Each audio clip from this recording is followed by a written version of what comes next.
Chào mừng tất cả quý vị và các bạn đã đến với chương trình Chat với mẹ bỉm sữa. Ngày hôm nay Thanh Trần cùng với thạc sĩ tâm lý Tô Nhi A lại được gặp quý vị khán giả trong một bối cảnh vô cùng quen thuộc. Và mỗi một câu chuyện chúng ta đi qua là một trải nghiệm mới, một cảm xúc mới. Dạ vâng, xin mời nhân vật của chúng ta ngày hôm nay. Mời chị giới thiệu về bản thân ạ. Dạ, em tên là Trang. Hiện tại thì em đang làm lễ tân của một công ty bất động sản á chị. Em được 2 bé rồi. Bé đầu thì được 3 tuổi, còn bé thứ hai thì được 2 tháng. 2 tháng, có nghĩa là mình vừa mới ra sinh con 2 tháng thôi, đúng không? Nhìn xinh đẹp như vậy luôn. Khi mà mình biết tin các con lần lượt đến với mình như thế nào? Bé đầu của em á thì lúc mà biết tin có bầu là lúc đó là được 3 tháng rồi. Lúc đó là cũng như còn nhỏ quá nên là không có hay, nên là không có biết. Còn nhỏ quá là em còn nhỏ hay là con còn nhỏ? Lúc đó em mới 18 tuổi nên là cũng không có biết á. Em cũng còn nhỏ luôn. Rồi sao? Cũng sợ lắm chứ. Do mới lên Sài Gòn mà cũng không có biết gì hết à. Chị ở đâu vậy? Dạ ở miền Tây, ở Tiền Giang. Khoan, cái giọng này ở miền Tây thấy nó có vẻ nó cũng không đúng lắm. Đúng rồi. Quê gốc ở đâu? Dạ ở Tiền Giang. Ở Tiền Giang. Rồi sao? Rồi lúc đó sợ quá rồi làm sao Trang? Thì em nói với ảnh, em kêu là giờ em lỡ có bầu vậy rồi, giờ tính sao anh? Thì anh mới kêu là để từ từ gọi sao. Cái từ từ lúc 7 tháng luôn mới cưới. Cái lúc mà cưới về thì cũng suôn sẻ, cũng như mơ vậy. Như mơ. Muốn gì được đây, được yêu chiều các kiểu như làm nữ quan vậy. Sinh xong thì nó xảy ra biến cố. Thì lúc đấy là bé được khoảng 1 tuổi ấy. Dạ ở chung với mẹ chồng nên là không có dung qua được á chị. Chồng em thì mỗi lần mẹ con mà có chuyện gì nên là ảnh không có bên em, không có lên tiếng gì hết à. Chồng em là đã tự lập chưa? Tức là ảnh có kinh tế riêng của ảnh. Dạ có. Chỉ có là ở chung với mẹ thôi, dạ, đúng không? Rồi. Ai đưa ra đề nghị ly hôn? Dạ em. Sau khi ly hôn là chị giành quyền nuôi con. Ở với ba thì nó tốt hơn, do ba thì có điều kiện tốt hơn. Nên là em để bé ở với ba, nhưng mà cứ mỗi tuần là bé sẽ xuống với em một lần. Hiện giờ là bé lớn 3 tuổi là vẫn đang ở với ba. Rồi về chặng đường tiếp theo khi mà biết tin có bầu bé thứ hai xảy ra như thế nào? Chia tay với anh đầu khoảng là nửa năm á. Là em gặp anh sau. Cái lúc đầu nó cũng như mơ luôn. Chúng ta luôn có một cái khởi đầu rất là như mơ. Tình yêu lúc nào nó cũng màu hồng. Quen nhau thì cỡ được 1 năm á, là bắt đầu em có bầu này kia. Sợ rồi. Một lần trải qua rồi nên là sợ, nên là không có nghĩ là sẽ để nữa. Phát hiện là được 2 tháng. Thì em cũng nói với anh kêu là không để được, do là mình chưa có xác định được là dài lâu. Lúc đấy cũng suy nghĩ nhiều thứ lắm, kêu là giờ nếu như mà cứ đi mà lỡ mà giống như lần đầu tiên thì sao. Cuối cùng để cứ kéo dài khoảng 3 tháng, cái em đòi đi bỏ, anh không cho. Anh kêu là thôi bây giờ cứ đi. Trong cái khoảng thời gian quen nhau á thì anh biết em là có một đời chồng, một đứa con. Nhưng mà anh giấu gia đình anh, chỉ là một mình anh biết thôi. Thì lúc đấy anh cũng hứa hẹn các kiểu rồi. Cứ là 4 tháng là bắt đầu em cưới. Chăm sóc sức khỏe trong lúc mang bầu chị có nghén hay là ăn uống đầy đủ không? Cái khoảng thời gian ban đầu bé sau này là bé gái á, là không ăn được gì luôn. Nghén tới 2-3 giờ sáng vậy đó. Ăn cái gì vô cũng vậy, chỉ còn ngửi cái mùi cái là làm bạn với toilet. Không ăn được cơm, không ăn được gì hết, sữa cũng không uống được luôn. Tới khoảng 5 tháng hơn á, là bắt đầu hết, là bắt đầu uống là sữa được, uống sữa tươi không đường á. Uống được mọi cái sữa tươi không đường thôi, còn mà mấy sữa khác là uống vô là cũng bị lệ liền. Có bao bé sau thì kiểu như nó biết thân biết phận hay sao, nó không có đòi gì hết. Kiểu như không có khó chịu, kiểu ăn uống á chị, không có thèm ăn, không có gì hết. Biết thân biết phận nghĩa là sao? Là lúc đó hoàn cảnh của mình nó cũng rất là khó khăn để chăm bầu hay là như thế nào? Dạ. Thì cũng khó chị, có một mình anh đi làm thôi nên là cũng khó khăn, là tiết kiệm mọi thứ luôn. Ở nhà thì nấu cơm nấu nước đợi anh về, suốt ngày đó mặt chỉ 4 cái bức tường thôi. Không có làm gì hết, cứ vậy thôi. Mà anh về thì anh cũng không có hỏi được câu nào hôm nay em sao, con thế nào, hoặc là con đạp thế nào, con có đạp có nhiều không hay này kia. Không, thay bộ đồ dục ngay đó, xong là nằm bấm điện thoại, bấm tới khi nào mà kêu anh là ăn cơm. Là dứt được cái điện thoại được đâu khoảng 10 phút. Thường hồi trước lúc mà trước á là anh đi làm về thì anh sẽ nói chuyện với em nhiều hơn, chia sẻ với em công việc nhiều hơn. Công việc anh hôm nay thế nào, nó đã làm sao thì anh đều nói với em nghe hết. Nhưng mà từ lúc mới làm công ty mới thì không hề luôn. Có bao giờ mà chị thèm món gì mà chị muốn ảnh chở đi mà ảnh không chịu chở đi hay sao không? Dạ có chứ. Cái lúc đó là thèm cua, khoảng 6 tháng rưỡi, 7 tháng, gần 7 tháng là bảo là em thèm quá. Anh bảo là bây giờ không có tiếng mà mua gì. Anh không đi. nói mãi năn nỉ mà anh cũng không đi. Cưới về thì cũng anh chở đi nay đi đó cũng yêu chiều này kia nọ, nhưng mà tới lúc mà anh đi làm công ty mới á thì nó lại xảy ra biến cố. Lúc đấy là em có bầu được 8 tháng đi. Lúc đấy em còn đi làm không? Dạ không, lúc em có bầu là bị kiểu như em bé nó yếu á chị, bị dọa sinh non mấy lần rồi. Cho nên là mình ở nhà mình giữ. Ở nhà. Thấy giống như là chị phải chịu đựng nhiều quá. Thường ngày á là anh đi làm là 5 giờ anh đã về rồi.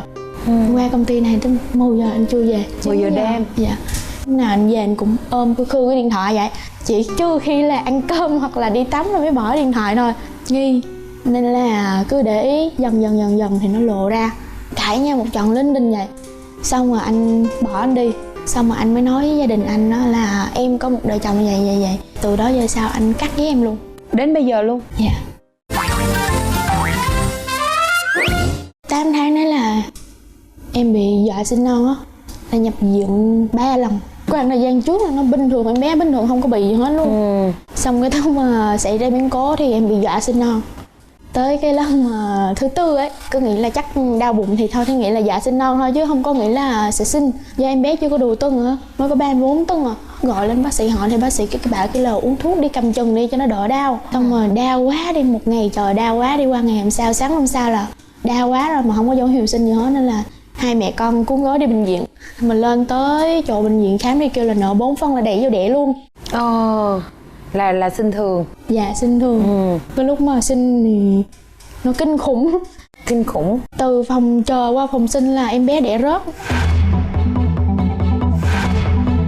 Cái đoạn đường nó rất là ngắn mà phải không chị? Dạ, từ cái phòng chờ qua phòng sinh nó ngắn lắm. Mà sao nó có thể xảy ra được cái chuyện đó vậy? Vô mà cứ ném. Nhưng mà lúc đó em đi bộ qua hay là em nằm trên băng ca? Đi bộ. Dạ. Rồi có sao không chị? Dạ không, bác sĩ đỡ kịp. Cũng có gọi mẹ em gọi cho chồng em ấy, hồi cháy máy luôn mà không có ai nghe, không ai bắt máy hết. Cái lúc mà em vô tới cổng bệnh viện là em gọi em báo, rồi lúc đó còn nghe anh bảo là cứ sinh đi rồi anh tới. Mà tới lúc sinh xong ra phòng chờ luôn cũng không thấy anh đâu hết. Bé bị bệnh tim á, nên là đẻ ra nó bị tím tái, nó phải thở oxy. Bị bệnh tim mình đã biết trong quá trình mình theo dõi hay là sinh ra mình mới biết? Biết trước khi sinh đó chị, lúc khám định kỳ là đã biết bé bị tim. Lúc mà sinh ra rồi là bé nó tím tái luôn, nó không thở được. Mà bác sĩ phải cho thở oxy á chị. Ra nằm được với mẹ đâu khoảng được 15 phút thì anh tới anh nhìn con cái rồi là con nó bị chuyển lên phòng cách ly luôn.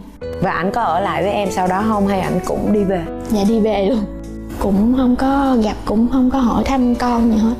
Ủa anh đó có biết quả báo là cái gì không ta?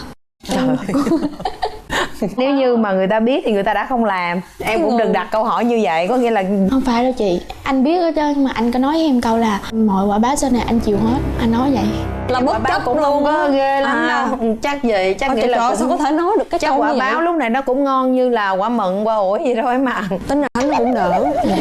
Em luôn nghĩ em rất bất hạnh khi cưới chúng Khánh, nhưng mà sau khi nghe nhiều câu chuyện giống như vậy thì em thấy Khánh cũng được. Trời đất ơi. được 2 ngày là bắt đầu bé nó bị kiểu như là nó không thở được á chị, là phải chuyển qua nhi đồng bệnh viện nhi á. Em cũng đi theo luôn, hai mẹ con cùng lết nhau qua bên đó luôn. Đúng, bé thì nó bị cách ly ở trong, nếu mà ở trong nó thở máy mình phải nằm ngoài hành lang. Rồi sữa mẹ và chăm em đồ lúc đó thì như thế nào? Sữa vô Có sữa và để gửi mấy sữa ngày đầu thì có gửi sữa, được khoảng 4-5 ngày đầu là mới muốn như sao là mất sữa luôn. Do là sợ ấy, sợ lỡ nhưng mà bé nó có chuyện gì á, em cũng sợ. Thì trong cái lúc đó thì bác sĩ lại báo với em nữa là bé này bị bệnh đau.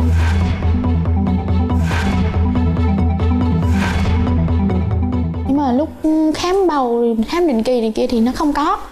Lúc mà con mới sinh ra thì nhìn em có thấy không? Không có bị gì hết luôn, chị nhìn như mấy bé bình thường vậy á. Ủa chị sợ lộn con hay gì vậy? Không phải em, chúng ta khám thai định kỳ nó chỉ là một trong số nhiều cách để mình tầm soát các cái bệnh của con. Với lại nó có nhiều nguyên nhân, người ta gọi là hội chứng đau chứ người ta không gọi là bệnh. Kéo theo đó với cái biểu hiện đau đó là rất là nhiều những cái năng lực của đứa trẻ bị ảnh hưởng cùng một lúc. Em có biết nhiều về bệnh đau không khi em được nghe cái thông tin từ bác sĩ? Nghe xong đó là em cũng tìm hiểu. Nhưng mà nhìn bé thì nó không có giống. Nhưng mà bác sĩ bảo là 80% là bé nó bị như vậy. Em có đặt hy vọng vô 20% còn lại? Thì có chứ, tới bây giờ vẫn còn hy vọng. Tới bây giờ đúng rồi, đừng bao giờ tắt cái niềm hy vọng đó. Nó đến 20% lần đó. Cũng có xét nghiệm, bác sĩ bảo là kiểm tra lại cho chắc, thì giờ mình xét nghiệm cho bé đi. Thì em cũng có làm xét nghiệm nhưng mà đến giờ luôn không dám đi lấy kết quả luôn. Ôi em phải đi lấy kết quả đi, can đảm lên. Đi lấy kết quả không, để không ví dám dụ đúng ạ. đúng rồi, trong trường hợp mà nó còn đang nhỏ và có thể có những cái can thiệp kịp thời á. Nhưng mà bây giờ những cái nhu cầu của một đứa bé sơ sinh ở cái mức 2 tháng á, thì con có bình thường không? Ví dụ con đợi bú nè, rồi các cái phản ứng về cái việc là con đói. Bé nó giống như mấy bé khác thì chỉ giống như bé đầu rồi. Đói thì nó khóc, nó la, nó ẹ này kia. Rồi nó mà tháng thời gian đầu mà bé nằm trong viện là nằm khoảng 1 tháng. Khoảng thời gian nó cũng kinh khủng. Vừa bị áp lực á, nhưng mà vừa lại sợ bé không có qua được, nó không tới được với mình nữa. Ai cha mẹ em lúc đó? Mẹ ruột? Em với mẹ em. Nằm trong phòng cách ly á, thì có một khoảng thời gian là bé nó bị ngưng tim. Lúc đấy thì sợ ấy, nên là cũng có gọi em với mẹ em, có gọi cho anh nhưng mà gọi không có được. Cái cảm giác lúc đó như thế nào em? Không biết diễn tả sao luôn, kiểu như là hụt hẫng quá rồi, nên là cứ chấp nhận đi, cứ để tới đâu tới đó, giờ tính con trước đã, chuyện đó tính sau. Chị nghĩ là nếu như cần thiết thì thôi mình không cần phải tính luôn cũng được, tại vì đời mình tính mà. Dạ, đúng. Còn con mình thì mình sinh ra thì mình phải tính thôi, tại vì nó là con mình. Còn đời người khác thì mình tính giùm không có được đâu em. Anh vẫn đi chơi bình thường, anh hoạt động bình thường như không có chuyện gì luôn. Coi Facebook người ta mỗi ngày vậy mà. Đó thấy chưa?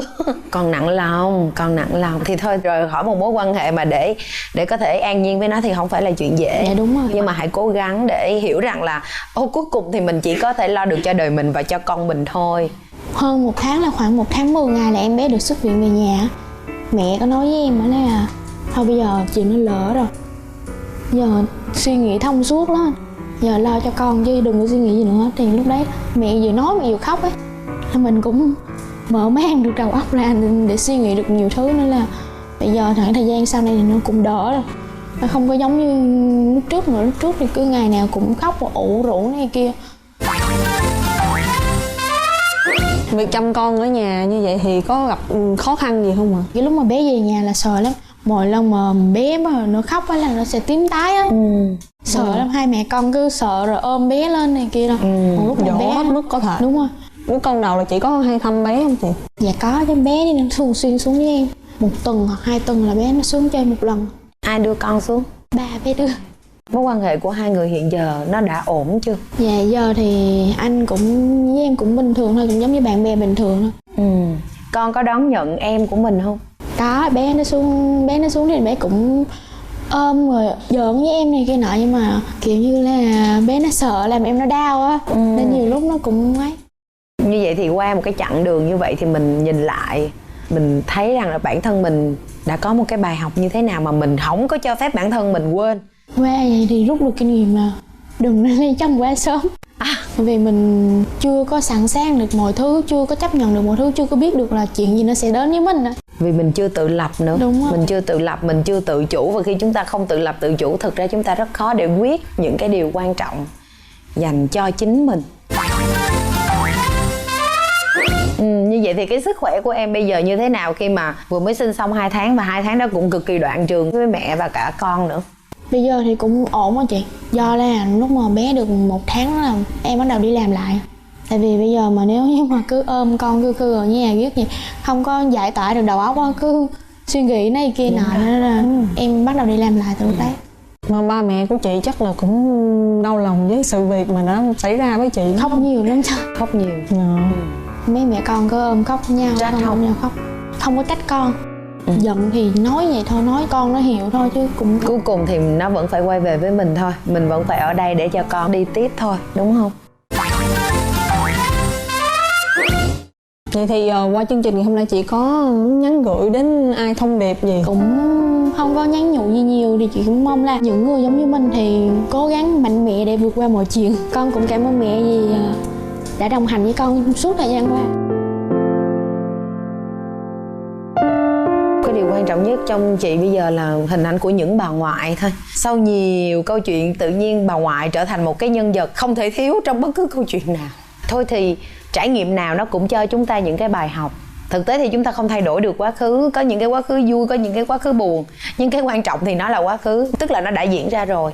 Khi em bộc bạch được với chương trình rằng là em muốn các bạn đừng lấy chồng sớm, mình cũng nghiệm ra rằng lấy chồng sớm không có tốt. thì có nghĩa là quá khứ đó nó đã có những cái kết quả rất là tốt trong cái trải nghiệm của em rồi. Hy vọng là từ đây về sau thì mình sẽ bắt đầu mạnh mẽ hơn, tỉnh táo hơn, để mình không vì cái giai đoạn đầu quá đẹp trong tình yêu để mà mình có thể nhắm mắt đưa chân. Và đặc biệt là hãy đi lấy kết quả, hãy đi lấy kết quả khám cho con để mình có thể tự tin bước tiếp cùng con một cái chặng đường còn rất là dài đang chờ đợi hai mẹ con sau này. Thật ra em cũng cảm thấy cái chuyện mà cưới chồng sớm là một cái gì đó rất là ghê gớm.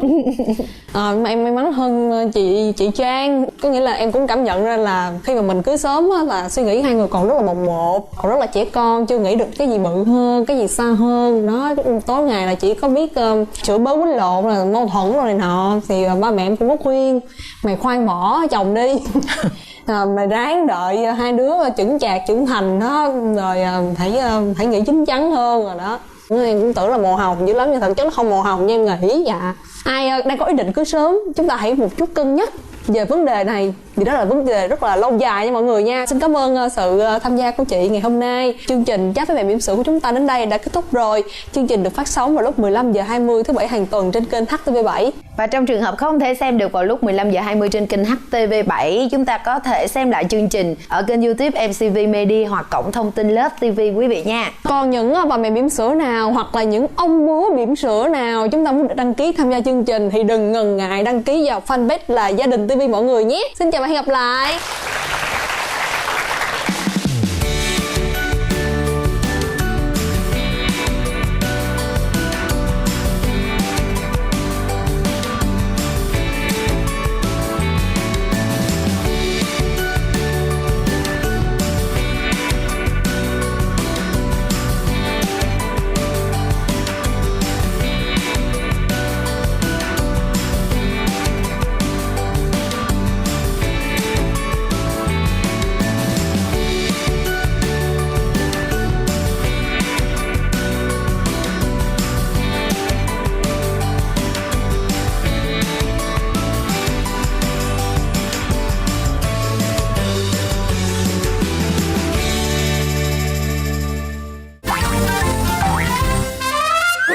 Trước khi em mang thai á, là lúc đó là chồng của em đi Mỹ thì em cũng mua que thử và thử thì em mua que tầm 5 đến 10 que.